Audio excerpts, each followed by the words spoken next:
On a small platform, there is a tea table set with many cups. The March Hare, the Hatter, and the Dormouse are crowded at one end. Alice sits on the ground where she has been dropped from the sky. Finding herself not bruised, she rises and approaches the table. No room! No room! There's plenty of room. She sits in a large armchair at one end of the table. I don't know who you are. I am the March Hare. That's the Hatter. And this is the Dormouse. Have some wine? I don't see any wine.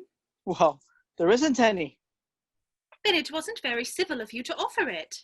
Well, it wasn't very civil of you to sit down without being invited. I didn't know it was your table. It's late for a great many more than just 3. Your hair wants cutting. You should learn not to make personal remarks. It's very rude. Why is a raven like a writing desk? Oh, we'll have some fun now. I'm glad you've begun asking riddles. I believe that I can guess that one. So, you mean that you think you can find out the answer to it? Exactly so. Then you should say what you mean. I do. At least I mean what I say. That's the same thing, you know. Not the same thing a bit. Why, you might as well just say, I see what I eat is the same thing as I eat what I see. You might just as well say that I like what I get is the same thing as I get what I like. You might just as well say that I breathe when I sleep is the same thing as I sleep when I breathe. It is the same thing with you.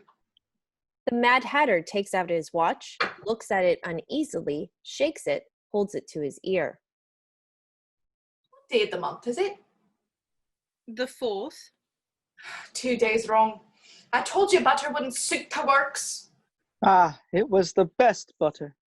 Yes, but some crumbs must have got in it as well.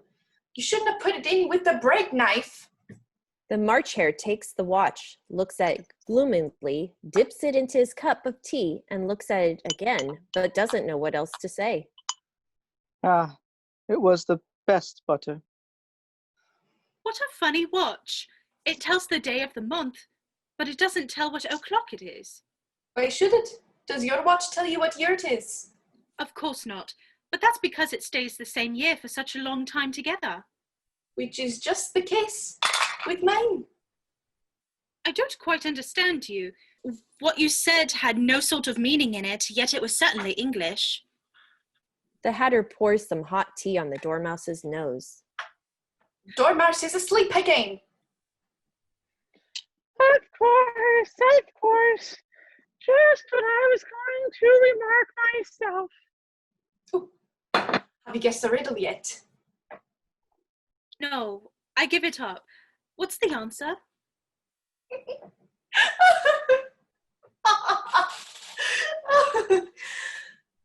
I haven't the slightest idea.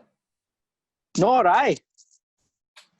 I think you might do something better with your time than wasting it and asking riddles that have no answers. If you knew time as well as I do, you wouldn't talk about wasting it. It's him. I'm afraid I don't know what you mean. Of course you don't. I dare say you never spoke to time. Perhaps not, but I know I have to beat time when I learn music. Ah, that accounts for it. He won't stand beating. Now, if you only kept on good terms with him, he'd do almost anything you'd liked with the clock. For instance, suppose it were 9 o'clock in the morning, just time to begin lessons. You'd only have to whisper a hint at time, and around goes the clock in a twinkling. 1:30, time for dinner. Ah, I only wish it was. That would be grand, certainly, but then I shouldn't be hungry for it, you know. Not at first, perhaps, but you could keep it to 1:30 as long as you liked. Is that the way that you manage? Not I. We quarrelled last March, just before he went mad. You know, it was at the great concert given by the Queen of Hearts, and I had to sing. Twinkle, twinkle, little bat, how I wonder where you're at. You know the song, perhaps? I've heard something like it. Twinkle, twinkle, twinkle. Well, I'd hardly finished the first verse when the Queen bawled out, "He's murdering time, off with his head!" Oh, how dreadfully savage. And ever since that, he won't do a thing I ask. It's always 6 o'clock now. Is that the reason there's so many tea things laying about?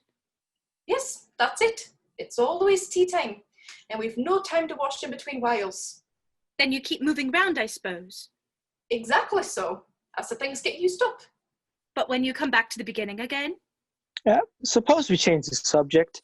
I brought the young lady to tell us a story. I'm afraid I don't know one. Then the Dormouse shall. Oi! Wake up, Dormouse! They pinch him on both sides at once. The Dormouse opens his eyes slowly. I wasn't asleep. I heard every word you fellows were saying. Tell us a story. Oh, yes, please do. And be quick about it or you'll be asleep again before it's done. Once upon a time, there were 3 little sisters, and their names were Elsie, Lacey, and Tilly, and they lived at the bottom of a well. What did they live on? It was a syrup well. They lived in syrup. They couldn't have done that, you know. They'd have been ill. Oh, so they were very ill. But why did they live at the bottom of a well? Take some more tea. I've had nothing yet, so I can't take more.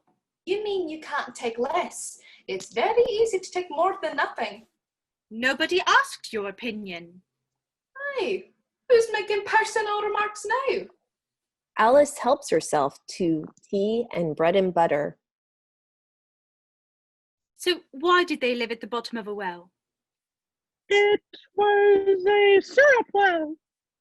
There's no such thing. Shh. If you can't be simple, you'd better finish the story for yourself. No, please go on. I won't interrupt you again. I dare say that there may be one. One indeed. And so these 3 little sisters, they were learning to draw What did they draw? syrup. I want a clean cup. Let's all move one place on. The Hatter moves on. The Dormouse takes his place. The March Hare takes the Dormouse's place, and Alice unwillingly takes the March Hare's place. Worse off than I was before. You've upset the milk jug into your plate. Well, it wasn't very civil of you to sit down without being invited. Where did they draw the syrup from? You can draw water out of a water well, so I should think you can draw syrup out of a syrup well, stupid? But they were in the well. Of course they were. Well, in. They were learning to draw, and they drew all manner of things. Everything that begins with an M. Why with an M? Oh, why not? Alice is silent and confused. Hatter pinches the Dormouse to wake him up. The Dormouse wakes with a little shriek and continues.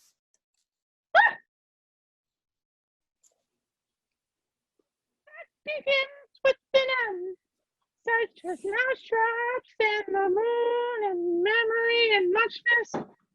You know you say things are much of the muchness. Did you ever see such a thing as a drawing of the muchness? Did you? Oh, really? Now you ask me.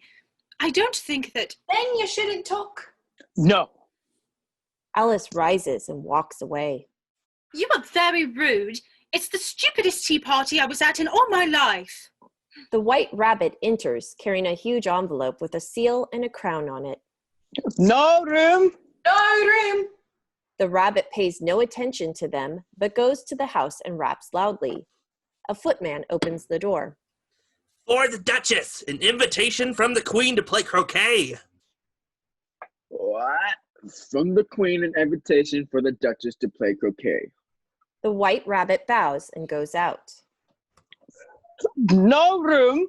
No room. No room. The frog disappears into the house, but leaves the door open. There's a terrible sound, and many saucepans fly out. She's at it again. Perfectly disgusting. Let's move on. The March Hare, the Hatter, and the Dormouse go back to their tea. Meanwhile, the frog has come out and is sitting near the closed door, staring stupidly at the sky.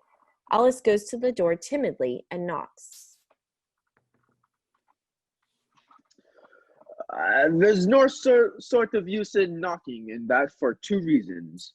First, because I'm on the same side of the door as you are.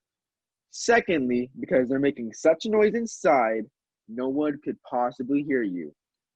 Please then, how am I to get in? There might be some sense in your knocking if we had the door between us. For instance, if you were inside, you might knock and I could let you out, you know. But how am I to get in? I shall sit here till tomorrow. The door opens and a large plate skims out straight at the frog's head. It grazes his nose and breaks into pieces.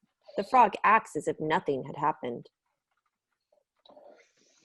Or the next day, maybe. Oh, how am I to get in? Are you to get in at all? That is the first question, you know. It's really dreadful the way all you creatures argue. It's enough to drive one crazy. I shall sit here on and off for days and days. But what am I to do? Anything you'd like. He begins to whistle. Where's the servant whose business it is to answer the door? Which door? This door, of course.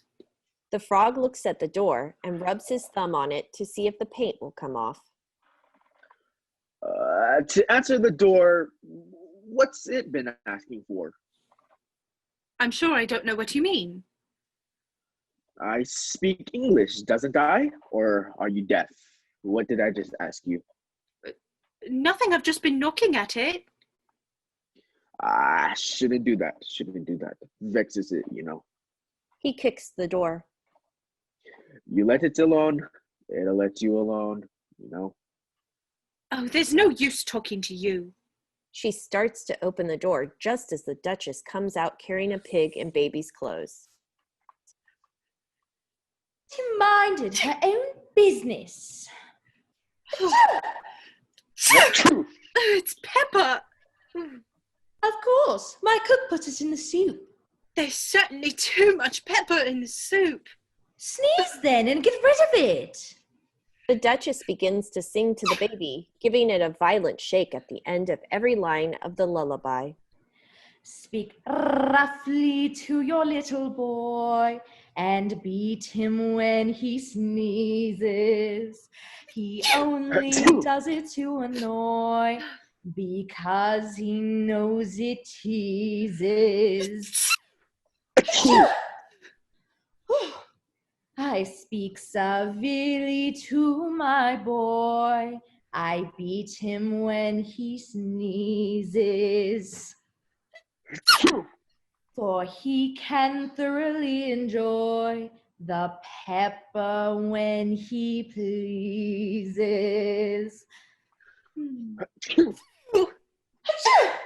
Oh dear. She jumps aside as kettles and pots come flying out the door. The Duchess pays no attention. What a cook to have. She calls inside.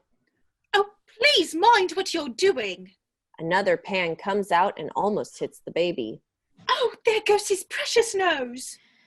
If everybody minded her own business, the world would go round a deal faster than it does. Which would not be an advantage. Just think what work it would make with the day and the night. You see, the Earth takes 24 hours to go round on its axis, and... Talking of axes, chop off her head!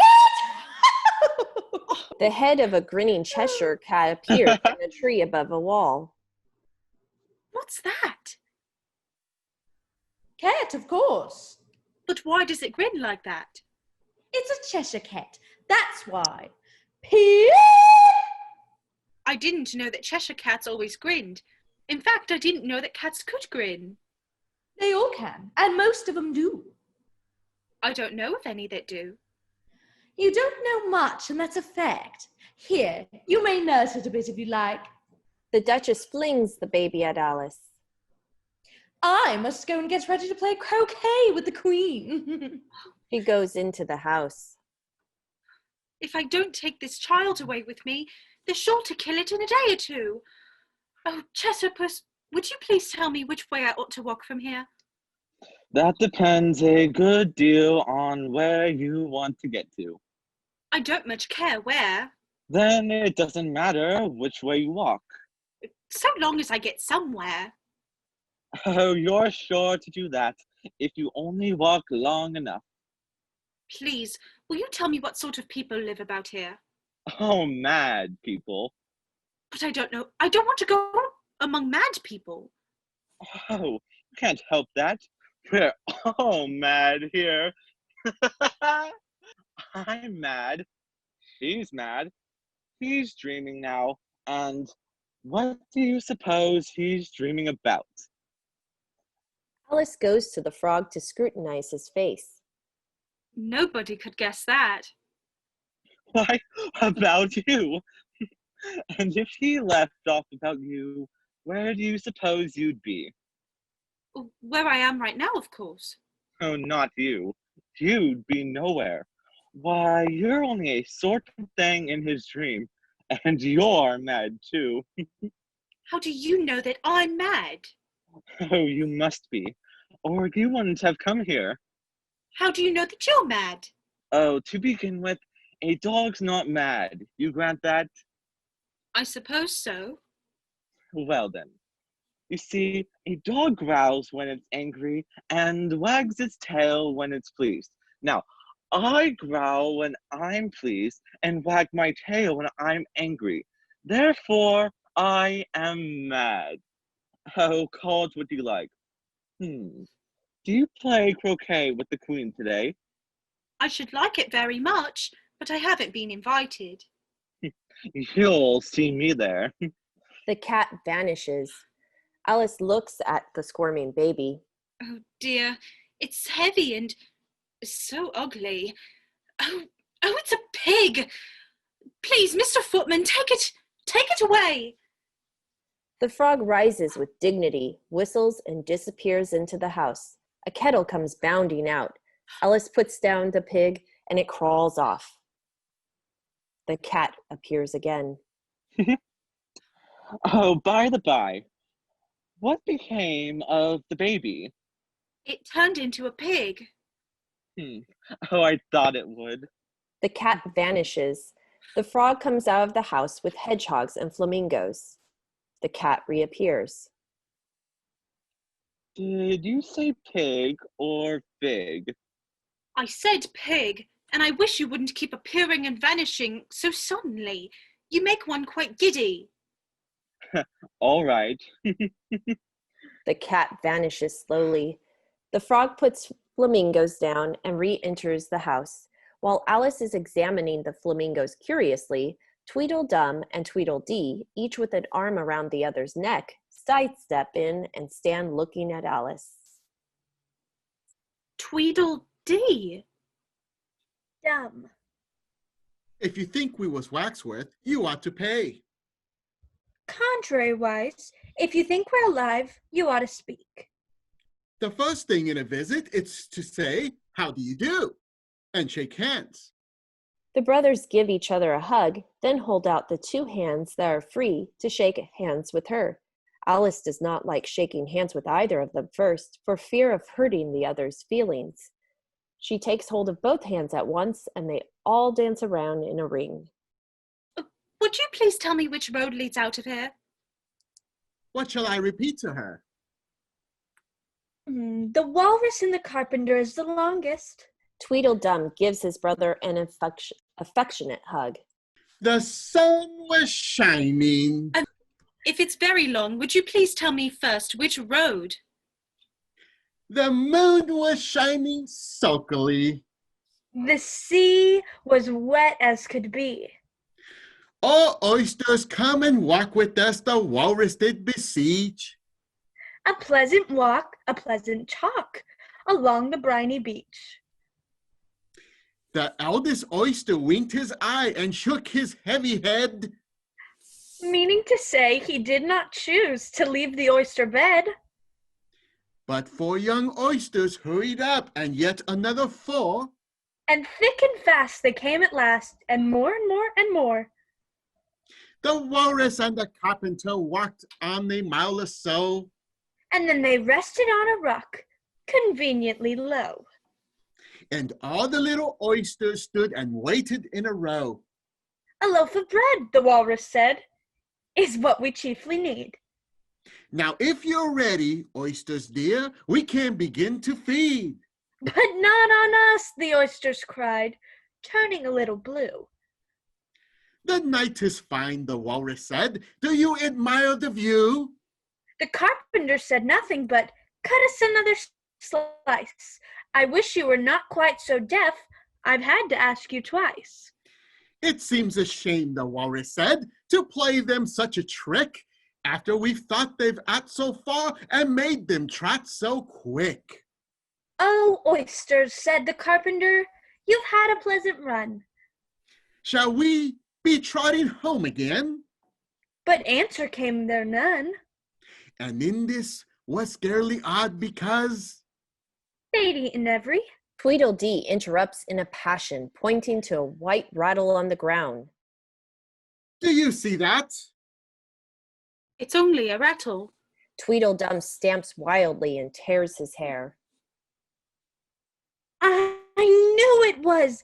It spoilt, of course, my nice new rattle. Do you agree to have a battle? He collects saucepans and pots. Tweedledee picks up a saucepan.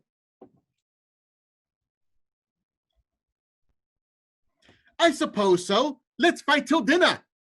They go out hand in hand.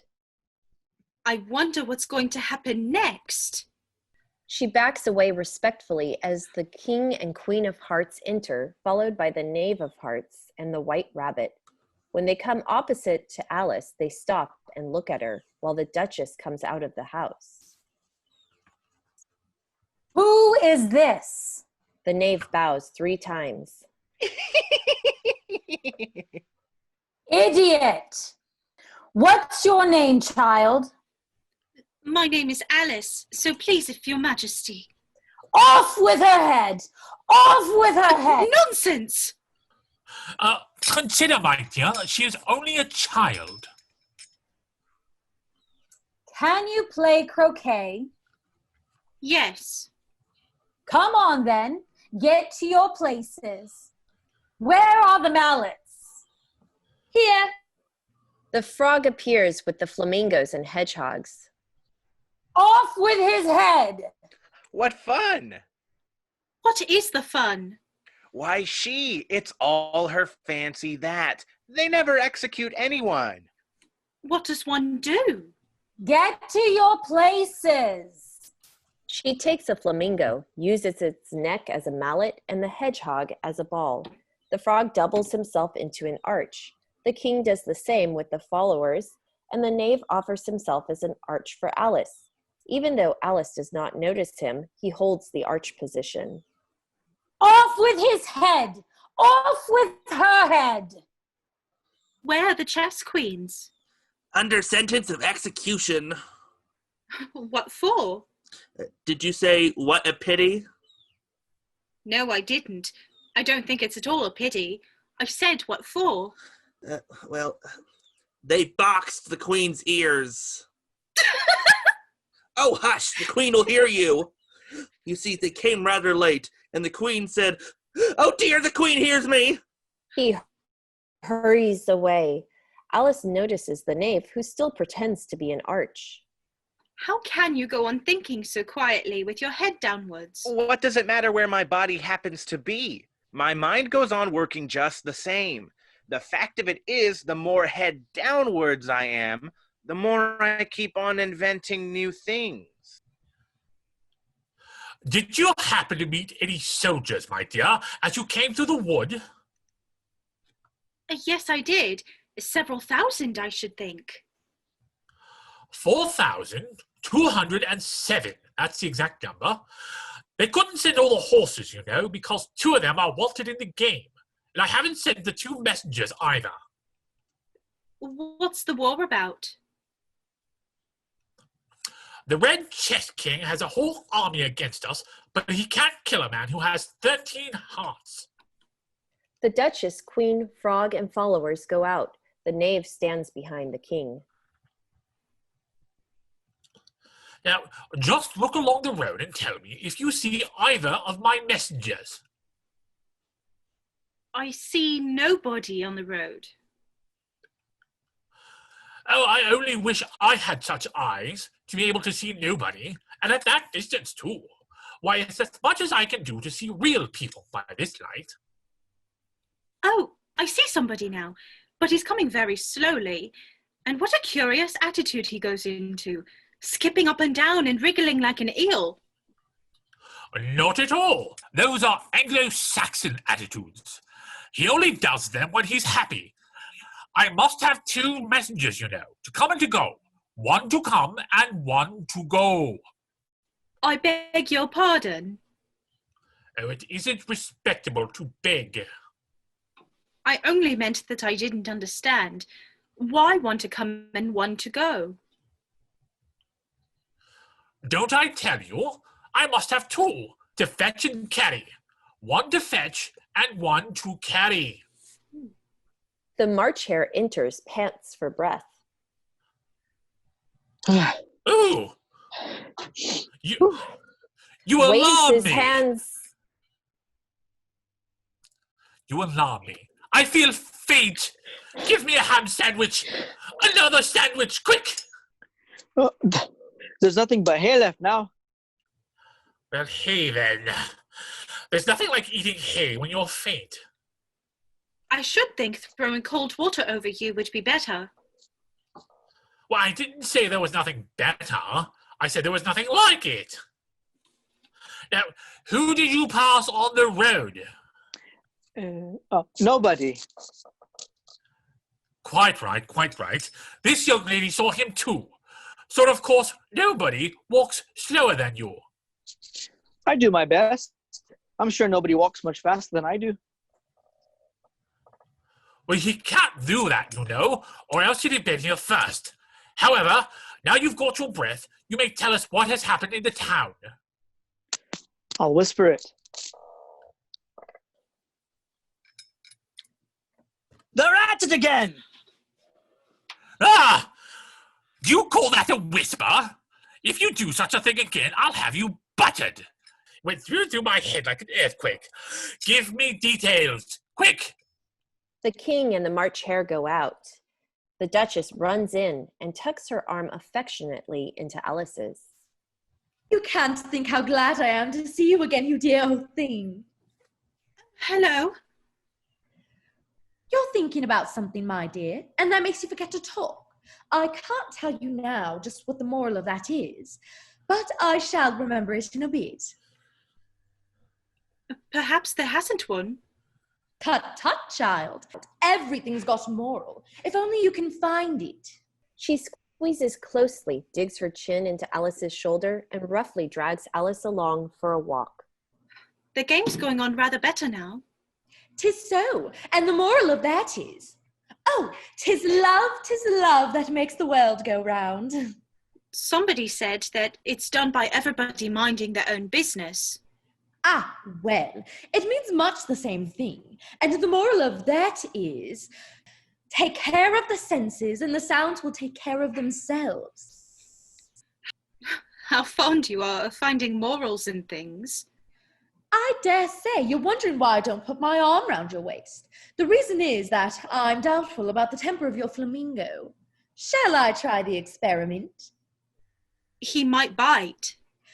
Very true. Flamingos and mustards both bite, and the moral of that is, birds of a feather flock together. Only a mustard isn't a bird. Right, as usual. What a clear way you have of putting things. It's a mineral, I think. Of course it is. There's a large muss of mine near here, and the moral of that is, the more there is of mine, the less there is of yours. Oh, I know. It's a vegetable. Only it doesn't look like one, but it is. I quite agree with you. And the moral of that is, be what you would seem to be. Or, if you'd like to put it more simply, never imagine yourself not to be otherwise than what it might appear to others that what you were or might have been was not otherwise than what you have been would have appeared to them to be otherwise. I think I should understand that better if I had it written down, but I can't quite follow it as you say it. That's nothing to what I could say if I choose. Pray, don't trouble yourself to say it any longer than that. Oh, don't talk about trouble. I make you a present of everything I've said as yet. Thinking again? I've got a right to think. Just about as much right as pigs have to fly. And the moral. The arm of the Duchess begins to tremble and her voice dies down. The Queen of Hearts stands before them with folded arms and frowning like a thunderstorm. A fine day, Your Majesty. Now I give you fair warning. Either you or your head must be off, and that in about half no time. Take your choice. The Duchess goes meekly into the house. Let's go on with the game. She walks away. Off with his head. Off with her head. The cat reappears. How are you getting on? It's no use speaking to you till your ears have come. I don't think they play at all fairly, and they all quarrel so, and they don't seem to have any rules in particular. You've no idea how confusing it is with all the things alive. There's the arch I've got to go through next, walking about the other end of the ground. And I should have croqueted the Queen's hedgehog just now, only it ran away when it saw mine coming. How do you like the Queen? Not at all. She's just so extremely... The king, queen, and the entire court enter. The Queen is near to Alice. They all look at Alice questioningly. She's just so likely to win that it's hardly worthwhile finishing the game. The Queen smiles and passes on. Who are you talking to? Oh, it's a friend of mine, a Cheshire cat. Allow me to introduce it. I don't like the look of it at all. However, it may kiss my hand if it likes. I'd rather not. Don't be impertinent, and don't look at me like that. A cat may look at a king. I've read that in some book, but I don't remember where. Well, it must be removed. My dear, I wish you would have this cat removed. Off with his head. But you can't cut off a head unless there's a body to cut it from.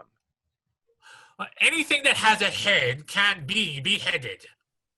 If something isn't done about it in less than no time, I'll have everybody executed, all round.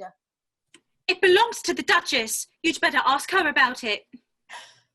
A lie! You'd better ask me. Catch me if you can. It grins away. The Duchess and the frog escape into the house. Cut it off! It's gone!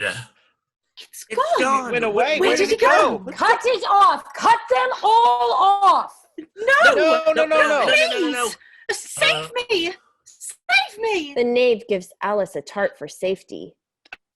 Take a tart. The Queen sees Alice stand out a moment from the others. Cut hers off! Cut hers off! Cut hers off. Hers. Oh, yes. Cut hers off. Alice cries in fears and takes a quick bite at the tart. Save me! Save me! And disappears.